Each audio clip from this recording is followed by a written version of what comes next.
Guiones y guionistas, capítulo 550. Hoy volvemos con Shakespeare guionista para analizar la naturaleza en acción.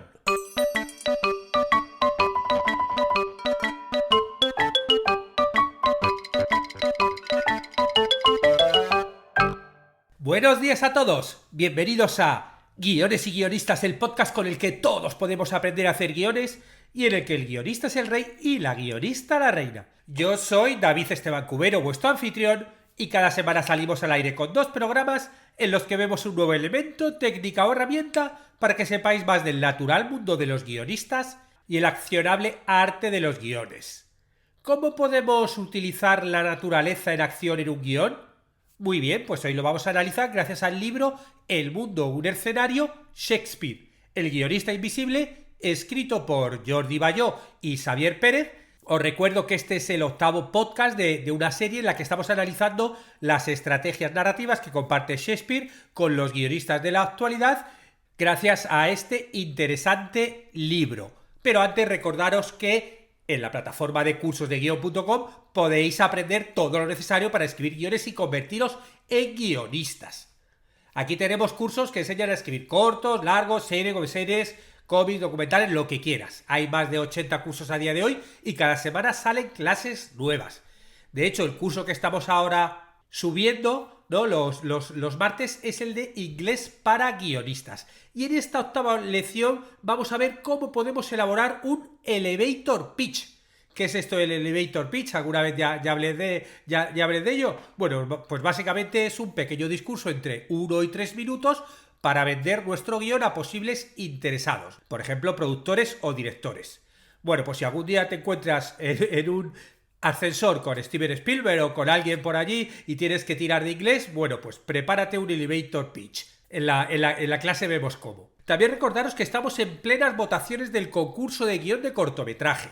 La semana pasada conocimos ya los 5 finalistas y puedes escucharlos y votar a cuál prefieres de los 5 en la web. Ya sabéis que justo en la parte de abajo de la web, bueno, pues ahí hay un enlace al concurso, ahí te da el enlace a los 5 finalistas, puedes incluso ver los guiones y el formulario de votación para ver cuál es tu preferido. El 27 de este mes veremos cómo queda finalmente el podio. Y ya por último informaros que uno de los premios que ya han ganado los 5 finalistas es el libro sobre formato de guión y nada, que está ya a puntito. O sea, esta semana espero terminar ya de revisarlo, de maquetarlo, terminar la portada y publicarlo para intentar llegar a la semana que viene. También me está costando un poquito más porque va a tener también 2 regalos que tengo que terminar que ya os contaré. O sea que, bueno, atentos al podcast porque, bueno, yo calculo que a ver si el martes de la semana que viene puedo presentarlo. Bueno, nos vamos con la naturaleza en acción. En las películas, en las series, la naturaleza no es un complemento anecdótico. Y hay autores que convierten la presencia de la naturaleza en una especie como de cosmovisión, en capacidad de trascendencia y arrebato. Esta técnica encuentra los primeros síntomas de modernidad, un poco medio premonitoria, en algunas obras fundamentales de William Shakespeare, como por ejemplo en El Rey Lear, ¿no? No sé si recordáis el momento en el que está el monarca abandonado a la intemperie en mitad de una tempestad de connotaciones bíblicas, ¿no? Y él ahí se pone a pedir al viento que transforme las cosas hasta que el mismo mundo desaparece. Bueno, y es que en el vocabulario de Shakespeare la naturaleza ocupa un lugar preeminente. Y lo hace en todos los sentidos. Desde esas acciones constantes en los diálogos hasta el uso metafórico que se hace de ella. Porque claro, hay que recordarlo que estamos en obras de teatro. Eran obras de teatro y no es como una película que puedes grabar cuando hay nieve, por ejemplo, si te vas a un sitio con nieve, o que se ponga a llover, y claro, todo lo que aparece, pues los bosques, todas esas cosas, hay que recrearlo en un teatro, ¿no? Y la capacidad para convocar al mundo entero en la escena y esa confianza en la palabra como mediadora para que te cobre un poco lo que es el prodigio y hacer que la imaginación de los espectadores pues supla esas carencias que tenía pues las obras, los tablados isabelinos, ¿no? Pues eso te da un repertorio de motivos literarios cuando en los propios textos los actores van, pues eso, hablando continuamente del entorno, ¿no? y de su influencia. Y tanto si se trata del microcosmos, o sea, de la flora, la fauna, ¿no? Las plantitas, los animalitos, como se habla del macrocosmos, ¿no? De los astros, las estrellas, del mar, del viento y de esas grandes potencias celestiales. Realmente, por primera vez en la historia del teatro, la naturaleza se presentó en el escenario de una forma como dramática que también interfería en la acción, como una parte activa en el planteamiento de los conflictos. Shakespeare intentó precipitar una energía de los elementos que participara de una forma como muy activa tanto en la temporalidad como en el movimiento interno de la escena. Por ejemplo, esa inducción súbita de una tempestad de viento y relámpagos en Julio César, que ahí, por ejemplo, funciona como elemento de transición, pero también como premonición de esa tempestad política y moral que está a punto de aparecer en la escena. O, por ejemplo, la niebla, esa niebla que envuelve esos inicios, ¿no? Que son tan inquietantes, ¿no? Una atmósfera tan inquietante de algunas versiones fílmicas, ¿no? Que se utilizan ya luego en las adaptaciones del cine, por ejemplo, de Hamlet o de Macbeth. Porque claro, todo esto en la obra de teatro se insinuaba, pero a la hora de adaptarlo al cine, pues se puede hacer de una forma como mucho más realista, ¿no? Bueno, pues toda esa niebla incide en la intensidad dramática potenciadas como ese llamado a la naturaleza, ¿no? Que está en la base de las obras que adaptaron de Shakespeare, ¿no? Pero bueno, ese carácter como premonitorio es solo una de las más insistentes aportaciones de Shakespeare al encadenamiento que estamos hablando en este podcast de hoy entre signos atmosféricos y acontecimientos dramáticos. Esa tempestad desatada, ¿no? Que tiene además una función como muy metafórica, pero también tiene cierta potestad material para ir condicionando toda la trama. Y eso por ejemplo, está, o sea, me refiero, que está en el Rey Lear. Esa tempestad que atraviesa todo el tercer acto de la obra y que afecta a las diferentes víctimas de esa intransigencia que entraba por el juego, ¿no? Y que al fin y al cabo es el motor que motiva la reacción, esa búsqueda de refugio de los personajes, ese encuentro azaroso que pasa entre muchos de ellos, ¿no?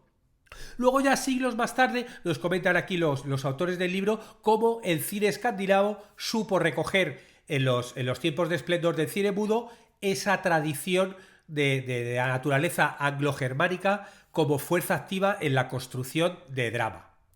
Y en sus películas, estos autores escandinavos incorporaron paisajes dinámicos que asediaban a los personajes en situaciones de tempestad, niebla o nieve, formando así parte activa en el desarrollo del drama. Esta presencia de las fuerzas de la naturaleza, creadora de una especie de extraño clima de intensidad expresiva, se trasladó a Hollywood de la mano de Sockstrom. Bueno, perdonad mi sueco, creo que era sueco este señor.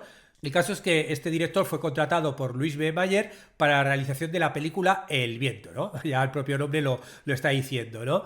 Y es una película en la que el viento omnipresente, ¿no? Lo vemos en un oeste desértico y cómo poco a poco va acabando poseyendo a los personajes casi descontextualizados de la trama. Bueno, nos vamos con las batallas desencadenadas. Porque, ahora hablando un poco del cine ruso, Pudovkin, ¿no? Al final de la adaptación de la novela de Gorky, ¿no? Del autor ruso La Madre, montó en paralelo las imágenes de la manifestación revolucionaria con las del río que se va deshielando, formando bloques por los que el protagonista se va desplazando a saltos. Bueno, pues cuando hace todo esto, Pudovkin está operando de una forma visual, ¿no? A la metáfora. La metáfora, pero por otro lado integrándola con los acontecimientos dramáticos. Y esta estrategia se inspira en una idea de Shakespeare, ¿no? Esa utilización que hace del bosque de Birman, ¿no? En Macbeth, que como que se pone a caminar en el asedio final de Macbeth, ¿no? Y es el propio bosque el que camina. Otro autor ruso, Eisenstein, también utiliza el motivo visual del deshielo en la célebre batalla central de su película Alexander Nevsky. Y ahí hace uso de la doble función de los elementos naturales, simbólica y matérica, mediante la imagen dinámica del hielo que se deshace como aliado fundamental de las tropas del carismático líder. Un autor teatral, ¿no? De los que más ha hecho y mejor, ¿no? a Shakespeare, ¿no? De los que mejor le ha adaptado, Laurence Olivier, en teatro, pero también en cine, ¿no? Enrique V, por ejemplo, dejó claro que el cine es el medio idóneo para coger esa multiplicidad de la escena de Shakespeare, ¿no? Poder recrear batallas imposibles en espacios abiertos, con inclemencias del tiempo muy grande. Claro, eso en el teatro, bueno, pues tiene sus efectos y puedes hacer algo, pero claro, llevado al cine ya son palabras mayores, ¿no? Otro director, por ejemplo, muy amante de Shakespeare, como Akira Kurosawa, ¿no? Él también lleva al límite esa equiparación tan fértil entre la lucha de los ejércitos y el papel de la naturaleza del movimiento. Él, por ejemplo, es capaz de convertir la lluvia y en general los accidentes naturales derivados de las inclemencias del tiempo en una figura de estilo reconocible y persistente. Es una especie como de escenografía de la catástrofe capaz de frenar o reconducir el destino de sus personajes. En las películas de Kurosawa, la lluvia desata todo su arsenal simbólico. Esa aceleración de suspense y la violencia climática en El perro cariñoso, o la metáfora de la posguerra, incierta y desesperanzada en Rashomon, o la reducción de los combatientes a seres sometidos a la furia de la naturaleza en Los siete samuráis, o la motivación de la búsqueda de refugio en su guión de Después de la lluvia, una peli que luego él lo dirigió. Y todo esto también podemos verlo en películas más actuales, como esa tensión húmeda y amenazadora de Seven, que ahí sí que es verdad que es un caso como muy paradigmático de estas ciudades lluviosas e inhabitables, sepultadas por la violencia sin posibilidad de regeneración. Y es curioso porque también hay muchas películas basadas en historias cruzadas en un mismo espacio, o en el mismo tiempo, que parecen necesitar en un momento u otro un hecho atmosférico ajeno a la voluntad humana que una desesperadamente a todo el mundo, ¿no? En una especie como de telaraña, ¿no? Ante ese mal destructor que va llegando, ¿no? Ante ese estallido de violencia externa que haga un poco pues, a los humanos percibir esos límites, ¿no? Que es lo que tiene la naturaleza. Que nosotros los seres humanos podemos ir muy engrandecidos por la vida y tal, pero bueno, luego cuando la naturaleza se desata lo bestia, cuando llegan esas lluvias, esos volcanes, esos terremotos, esos tsunamis, realmente nos damos cuenta de lo pequeñitos que somos, ¿no? Bueno, pues hablando de historias cruzadas, ¿no? Nos ponen el ejemplo de dos películas muy potentes de los años 90, como por ejemplo Grand Canyon de Lawrence Kasdan o Vidas Cruzadas de Robert Altman, ¿no? Que en estas dos películas encuentran la figura de un terremoto, ¿no? Como una especie de construir un puzzle narrativo en torno a la ciudad de Los Ángeles. Y para mostrar esa especie como de plaga catastrófica que está sobre la intimidad de los personajes. O por ejemplo, algo mucho más bestia, ¿no? Lo que hizo Paul Thomas Anderson en Magnolia, con esa sorprendente lluvia de ranas, ¿no? Que aparece en la parte final. Que claro, esto es una especie como de hecho inexplicable, pero es verosímil, ¿no? Y que convierte esa especie como de diluvio en una masa viscosa, una masa con vida, con muerte, con esa presencia salvaje en el centro de la ciudad enferma de comunicación y de fiebre competitiva, ¿no? Los autores también nos hablan de mirar al cielo, porque el cielo puede ser refugio y espejo consolador.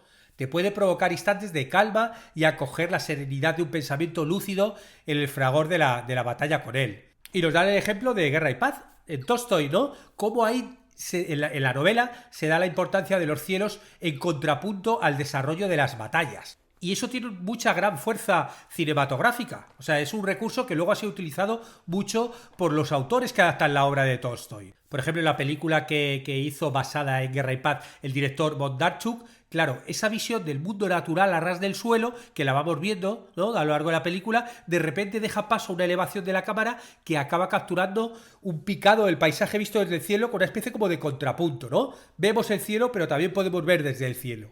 Otra característica es lo que los autores han llamado la noche de la incertidumbre, porque la utilización de la importancia climática de la espera, esa pausa antes de la batalla, vuelve a tener en Shakespeare un precedente invertebrador. Como retoma también Tolstoy en Guerra y Paz, en esa larga noche que precede al enfrentamiento entre las tropas rusas y napoleónicas, la vigilia de la batalla va a ser explorada por Shakespeare también en diferentes tragedias épicas como Ricardo III, Julio César o Enrique V. Y esta noche pausada antes de la pelea, ¿no? Puede incluir la premonición de la propia muerte, como hace, por ejemplo, el autor de Hollywood, Raoul Walsh, en la clásica Murieron con las botas puestas. en la que el general Custer, ¿no?, y su esposa se recluyen en esa especie como de magia premonitoria de una despedida que saben que va a ser definitiva, ¿no? O la preposición de la propia muerte deja paso en alguna ocasión a la espera de la muerte colectiva.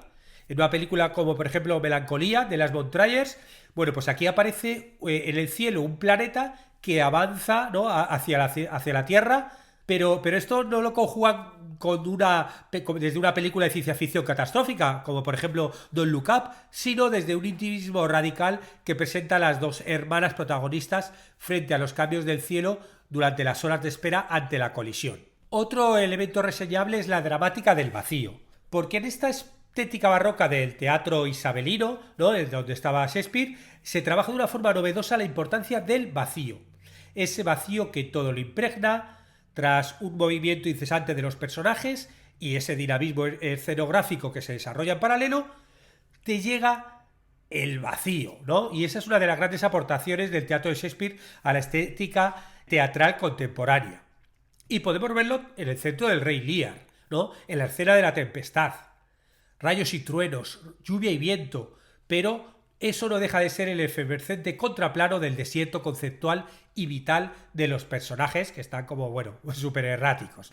Una progresión de peregrinos desarraigados, una troupe de muertos vivientes que vagan por el desierto extenuante y prefiguran las futuras catástrofes de la historia. Este desierto omnipresente cimenta la obra de Samuel Beckett, el poeta del absurdo, que sitúa siempre a sus desvalidos supervivientes en escenografías posapocalípticas donde la errancia no conduce a ninguna parte y la palabra se convierte en el último rasgo de la humanidad.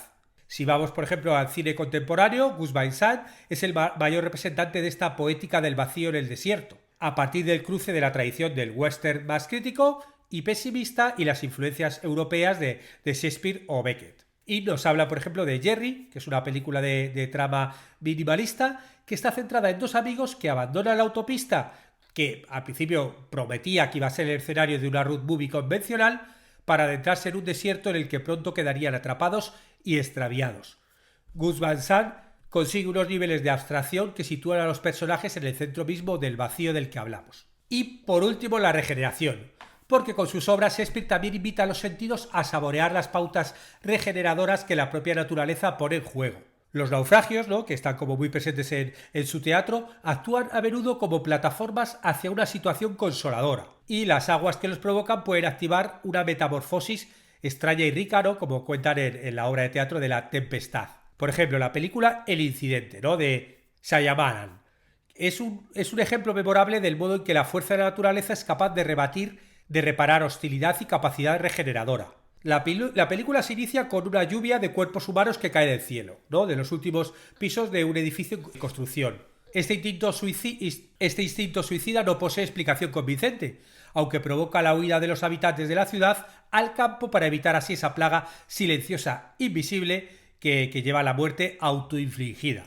Y así, poco a poco, se descubre que la misteriosa anomalía procede de la vegetación del planeta, que es un virus que producen las plantas, como si fuera una especie de protesta de la Tierra por los males ecológicos que está padeciendo. Al final los habitantes descubren que la catástrofe tiene una semilla posible de un aprendizaje, o sea, se puede aprender algo de todo esto, porque vemos la conciliación amorosa de una pareja que los hace descubrir inmunes a la plaga. Luego, por ejemplo, también el bosque, en obras de teatro como Gustéis o El sueño de una noche de verano de Shakespeare, claro, ahí no es un elemento decorado estático.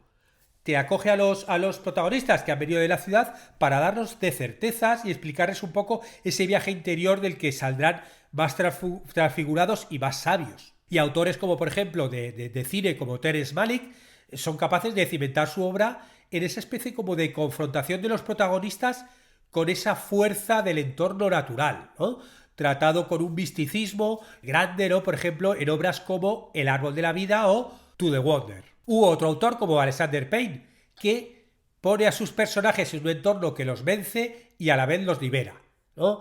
Por ejemplo, en A propósito de Smith, esa carretera abierta a la autoexploración, en Entre copas, ese plácido territorio lleno de villas, en Los descendientes, esa playa hawaiana, ¿no?, que te apresa y transfigura el duelo de los personajes, ¿no?, o en Nebraska, ese árido paisaje invernal. Claro, aquí los escenarios están tan adheridos a los ojos y el corazón de los personajes que sus transformaciones emocionales no pueden desvincularse del latido natural que acompaña su viaje. Bueno, y hablando de la regeneración, terminamos el podcast de hoy. Regeneración, que bueno, es como el podcast tiene que acabar cada día para que luego otro día vuelva a regenerarse y vuelva a comenzar. Porque sabéis que aquí vamos a estar todos los martes y jueves con nuevas técnicas, estrategias y análisis para que aprendamos entre todos a ser mejores guionistas. ¡Hasta pronto!